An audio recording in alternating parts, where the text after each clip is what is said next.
Ladies, hear me today. God has been after your attention. He has been whispering in the midnight hour, speaking through situations, moving through circumstances, and even allowing storms to rage, not to destroy you, but to develop you. What you thought was a season of punishment was in fact a season of preparation.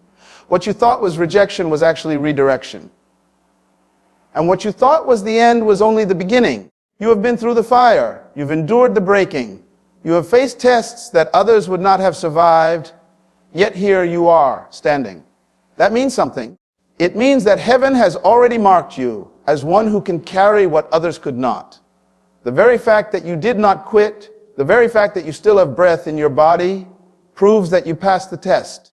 But now, woman, the next stage is not about surviving. It is about paying attention. God does not bring you through a wilderness for you to camp there. He brings you out to bring you in to your promised place, to your divine assignment, to the very thing you were created for. This is not the time to look back at Egypt with longing.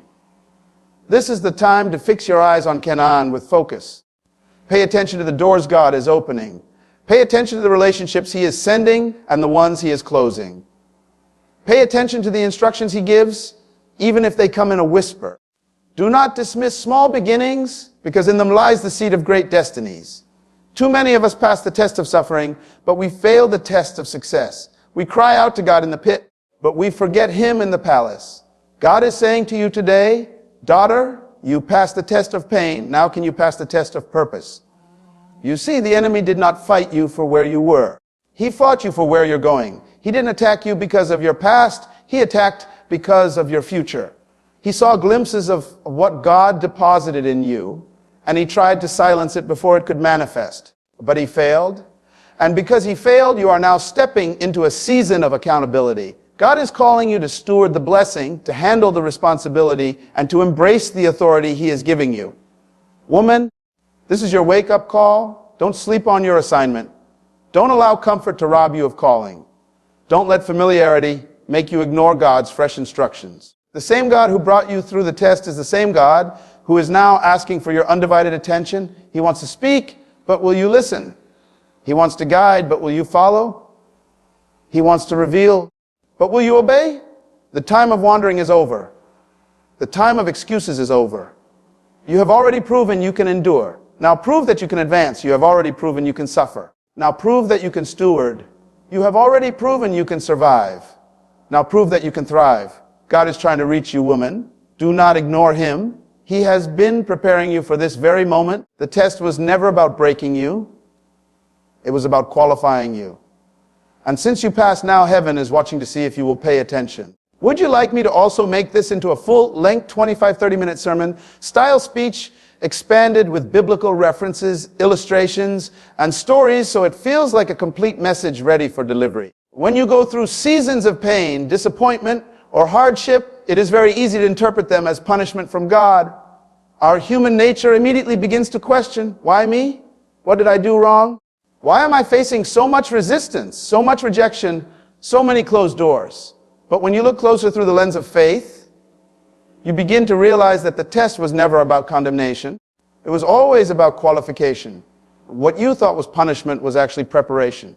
God uses the fire not to consume you, but to refine you, to shape your character, to purge you of what cannot go with you into the next season, and to build a foundation strong enough to hold the weight of the destiny He has designed for you. Every great woman God has ever used had to pass through a season of testing before she was positioned for her purpose. Look at Hannah, who wept bitterly and was misunderstood even by the priest, yet her persistence birthed a prophet who shifted a nation. Consider Esther, taken from obscurity, processed through a preparation that seemed unnecessary, yet it positioned her for the palace and the preservation of her people. Think of Mary, a young girl who carried the weight of being misunderstood and rejected because of the miracle she bore within her, yet that test qualified her to carry the Son of God. Their pain was not punishment. Their pain was preparation.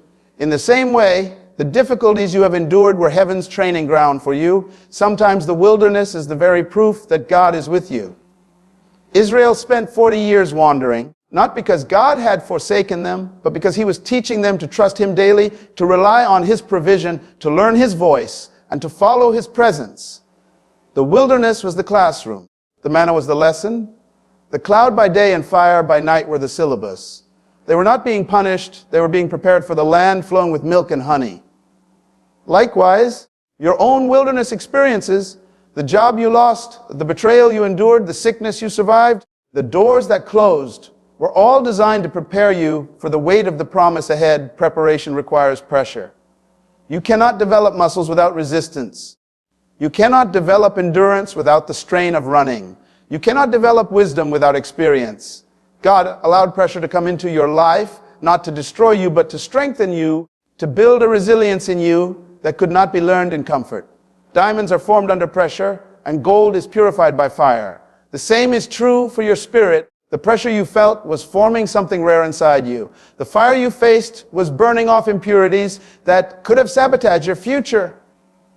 What you thought was punishment was in fact God saying, I love you too much to let you step into destiny unprepared. Testing always comes before promotion. In school, no student advances to the next level without first passing an exam. The exam is not the teacher's hatred. It is the teacher's way of measuring if the student is ready for the next level. The silence you experienced in your test was not God's absence. It was His way of seeing if you had learned to trust Him when you could not trace Him. You may have felt abandoned, but heaven was watching to see if you would hold on. And now that you are still standing, still believing, still holding on to faith despite the storm, it is proof that you passed. The very survival of your faith is evidence that you were not being punished. You were being prepared. What God has prepared for you requires maturity, discipline, focus, and strength. If He gave it to you too soon, it would have crushed you. If He handed you the responsibility before you were ready, it would have overwhelmed you. That is why He hid you in the test. That is why He allowed you to be misunderstood. That is why He let certain doors remain closed. It was never to harm you. It was to grow you into the woman who could handle what He is about to release. Your test was God's vote of confidence that you were chosen for more. He knew you could endure it. He knew you would come out stronger. He knew you would not quit. Surviving was never the final destination. It was only the first step in the journey. Many times when you go through hardship, the instinct is simply to make it through, to keep breathing, to endure the storm until it passes. Survival itself is a victory, but survival is not the end goal. God did not bring you through the test only for you to remain in survival mode. He brought you through so that you could shift into a season of purpose, obedience, and focus. The mistake many women make after they come out of trials is that they linger in the mindset of simply existing, forgetting that survival was never meant to be permanent. It was meant to qualify them for responsibility. Survival produces strength, but focus determines direction. You can endure great battles and still miss your destiny if you do not shift your attention to what God is doing after the storm. Surviving proves your resilience, but obedience positions you for increase. The Israelites survived Egypt, they survived the Red Sea, they survived the wilderness, but when they came to the threshold of the promised land, many of them failed to focus and obey. They had strength from survival, but they lacked faith and clarity to step into purpose. That shows us something critical. Getting through hardship is not enough. You must learn to fix your eyes on the assignment ahead. When you are in survival, your focus is on yourself, your pain, your needs, your struggles. That is natural because you are fighting to hold on. But when God brings you out, your focus must shift. Now it is no longer about your pain, but about His plan. It is no longer about just making it another day, but about obeying the steps He lays before you. Paying attention to His voice becomes the new test. Many fail this stage because they mistake relief for arrival. They think the end of the storm means they have reached the finish line, when in reality it was only a doorway to a greater assignment. Obedience is harder after the test than before it. When you are desperate, it is easy to cry out to God, easy to pray, easy to worship because you need Him to move. But once you are through the storm, the temptation is to relax, to forget the intensity of your prayers, to stop listening as closely. This is where many stumble. God is watching to see if your obedience is consistent in seasons of peace the same way it was in seasons of pain. He wants to know if you will pay attention to His whisper when there is no thunder, when the winds have stopped, when the fire has cooled. Obedience after survival is the mark of true faithfulness. Focus also requires discernment. Not every door that opens is from God. Not every opportunity is aligned with your destiny. Not every voice deserves your attention. If you do not pay attention, distractions will rob you of the purpose you were preserved for. The enemy cannot destroy you because you already survived his worst attacks, but he can distract you, delay you, and detour you if you fail to stay focused on God's direction. This is why the command to Joshua was so clear: be strong and very courageous. Be careful to obey all the law my servant Moses gave you. Do not turn from it to the right or to the left, that you may be successful wherever you go. Survival gave Joshua strength, but obedience and focus gave him success. Every woman who has passed the test must now ask herself, am I listening for God's voice in this new season? The test qualified you, but attention will sustain you. God is giving you strategies, instructions, and divine connections. He is closing certain doors to protect you and opening others to promote you. Your assignment now is to notice them, to obey quickly, and to move with precision. You cannot afford to live distracted. You cannot afford to let comfort dull your spirit. You cannot afford to waste time on what no longer aligns with your destiny. The same God who preserved you through the storm is now calling you to focus your eyes on Him and obey without hesitation. The battles you faced were never about where you have been. They were always about where you are going. The enemy does not waste resources fighting someone who has no future. He is strategic, and his attacks are targeted toward destiny. That is why certain seasons of your life felt so unexplainably heavy, why you faced opposition that seemed unreasonable compared to the stage of life you were in. The resistance was not about your past mistakes or even your present situation. It was about the future that heaven had already declared over you. There is something inside of you that the enemy fears, a purpose that carries weight, an assignment that carries impact, and it was that future he was trying to silence before it could manifest. Consider the story of Joseph. His brothers did not hate him because of what he had accomplished. At the time, he was just a boy. They hated him because of the dreams he carried, because of the glimpse of the future God had revealed to him. The pit was not about punishing him for his past. It was a strategy to stop the dream from becoming reality. Potiphar's house was not about punishing him.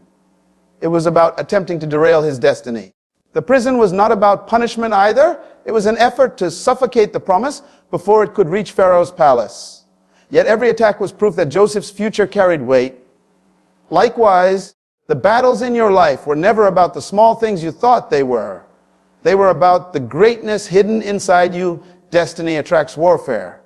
The moment you step into awareness of who you are, you become a target. This is why you may have noticed that the more serious you became about pursuing God, the more opposition rose against you. The closer you got to discovering your identity, the more distractions, betrayals, and challenges tried to surround you. The enemy is not after your peace, he is after your purpose. He does not care about your comfort, he cares about your calling. He does not mind you existing in survival, but he fears you stepping into significance. He knows that once you pay attention and fully embrace who you are in God, there will be nothing he can do to stop the impact of your obedience. This truth should reframe the way you view your struggles. Instead of asking, why is this happening to me? Begin to ask, what is it in me that the enemy is so afraid of? Because the level of attack you faced is often an indicator of the level of assignment you carry. If you felt the pressure was unbearable, it is only because your destiny is undeniable. If the storm felt relentless, it is because your future is influential. If you faced repeated rejection, it is because your acceptance in the right place will shift things for generations. Your pain has always been prophetic. It pointed to something greater than what you could see at the time. Every woman who has carried something from God has faced this reality. Sarah was barren for years, not because she was cursed, but because the seed she would eventually carry would be a covenant seed, a generational promise. Hannah was tormented and misunderstood, not because she was forgotten, but because the prophet inside her womb was going to change the course of Israel's history. Mary was ridiculed and questioned not because she was in error, but because she was chosen to carry the Messiah. Each of these women endured attacks not aimed at their past, but aimed at their future. And in the same way, the intensity of your battles is confirmation of the weight of what you carry. This understanding should ignite focus in you. If the enemy fought you so hard over your future, then you cannot afford to treat it lightly. If hell tried to stop you before you even got started, that means heaven invested something extraordinary in you.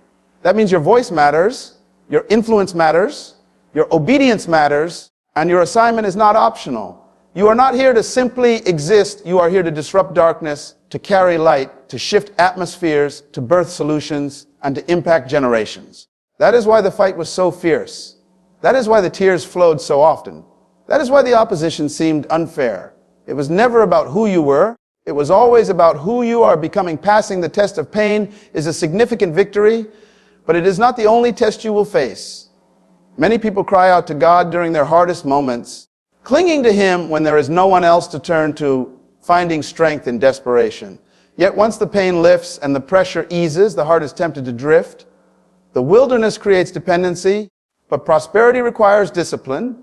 It is one thing to trust God when you have nothing, and another thing entirely to remain faithful when He blesses you with abundance, opportunities, and influence.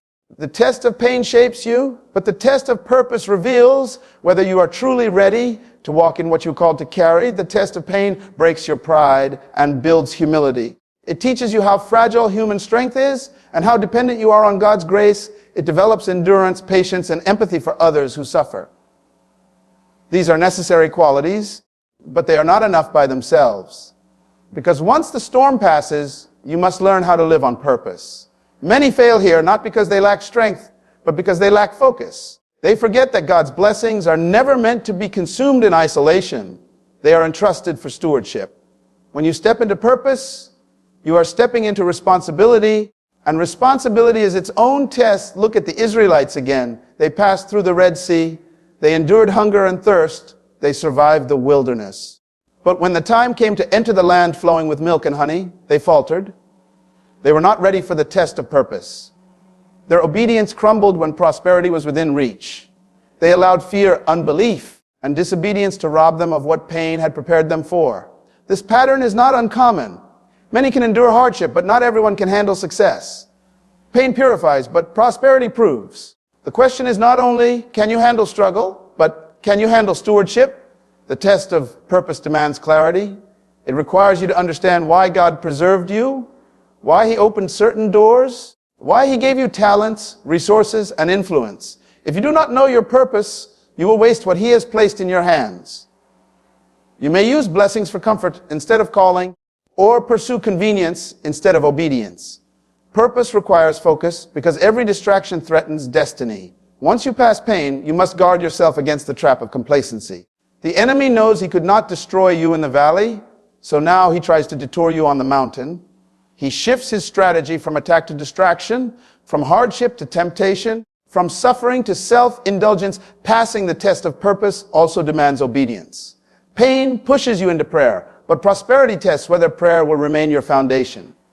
When you are no longer desperate, will you still depend on God? When you no longer need to cry out for daily bread, will you still seek His presence with the same urgency? Obedience becomes more difficult when there is more to lose. Sacrifice feels weightier when you are carrying more. The true measure of your faith is not how much you pray in crisis, but how much you obey in calm. That is why purpose is a greater test than pain, because it requires consistent surrender even when you no longer feel desperate. Think of Solomon. He began with wisdom, humility, and devotion to God. Pain was not his struggle. His downfall came in prosperity. With influence, wealth, and success came compromise, and with compromise came disobedience. His story warns us that surviving pain does not guarantee success in purpose. On the other hand, Joseph endured pain and later passed the test of purpose. When elevated to Pharaoh's palace, he did not use his position for revenge or self-indulgence. He stewarded it for preservation, saving nations during famine. His life demonstrates that the ultimate test is not in the pit or the prison, but in the palace. You have already proven you can endure pain. You have already shown you can cry out when the pressure is unbearable. But now the question heaven asks is whether you can live disciplined, focused, and obedient when the blessings arrive. Can you carry influence without arrogance? Can you handle opportunity without compromise? Can you stay consistent when there is no crisis to push you? Passing the test of purpose requires more than surviving pain. It demands intentional living, full alignment with God's will, and the maturity to handle destiny with integrity. God is calling for your full attention, and this season requires more sensitivity than any season before. When you were in the test, the circumstances demanded your cry, your fight, your desperate prayers. But now that you have come through, the temptation is to relax, to treat this new season lightly as though it were just a reward for survival. Yet this is not a season of passivity. It is a season of heightened alertness. Heaven is speaking, but if you are distracted, you will miss the very instructions that are meant to usher you into the fulfillment of what you have been prepared for. God does not just bring you out of difficulty so you can rest in comfort. He brings you out so you can rise into calling. Attention is the currency of destiny. Whatever captures your attention shapes your direction. That is why the enemy works tirelessly to scatter your focus. If he cannot stop you through pain, he will try to distract you through pleasure. If he cannot wear you down with trials, he will try to drown you with options. The danger is not always in obvious opposition, but in subtle diversions. A little compromise here, a little delay there, and soon the clarity of God's voice is muffled. Paying attention in this season means tuning your spirit to God's whisper and filtering out the noise that surrounds you. God often speaks in small ways that require attentiveness. Elijah discovered that the Lord was not in the wind, not in the earthquake, not in the fire, but in a gentle whisper. That whisper could have been missed if his attention had been divided. In the same way, God will not always announce his guidance with thunder. He will nudge you in your spirit, quicken a scripture, highlight a conversation, or close a door. If you are not paying attention, you will interpret these moments as random, when in fact they are divine signals. The maturity of your walk with him is measured not only by how you endure storms, but by how carefully you follow his whispers. Paying attention also means recognizing divine timing. Every blessing has a window. Every opportunity has a season. Every assignment has a moment. If you delay because of distraction, you risk missing what God prepared you for. Jesus wept over Jerusalem not because they lacked religious activity, but because they did not recognize the time of their visitation. They were so consumed with tradition, so blinded by familiarity, that they missed the Messiah standing in front of them. The same danger exists today. If you are too caught up in business, in chasing validation, in dwelling on yesterday's pain, you can miss the door God is opening right now. Attention requires discernment, and discernment requires stillness before God. Relationships also demand your focus in this season. Not everyone who walks with you in the test is meant to walk with you in your purpose. God will highlight connections that are divine and reveal attachments that are distractions. Paying attention means being willing to release what no longer aligns with your destiny and embrace those he sends for your assignment. Destiny is rarely walked alone, but it must be walked carefully. The wrong voice can derail you as quickly as the right voice can propel you. This is why you must be intentional in observing who feeds your faith and who drains it, who calls you higher, and who pulls you back. Obedience is the ultimate proof of attention. Hearing God is incomplete until it translates into action. Many listen but do not obey, and in doing so they miss the blessing tied to instruction. The widow who fed Elijah had to pay attention to the word of the prophet and obey even when it seemed illogical. The disciples had to pay attention when Jesus said, "Cast your net on the other side." Even though they had fished all night with no success, their miracle was not in their effort, but in their attention to his command. Likewise, your breakthrough will not come from striving harder, but from listening closer and responding quicker. Paying attention in this season means living with a sense of urgency and intentionality. It is refusing to drift aimlessly and choosing instead to walk deliberately in alignment with God's direction. It is guarding your spirit against distractions, keeping your heart open to whispers, watching for divine timing, discerning relationships, and responding in obedience. God has already proven you can endure the test, but now he is asking whether you will give him your undivided attention in the season of purpose.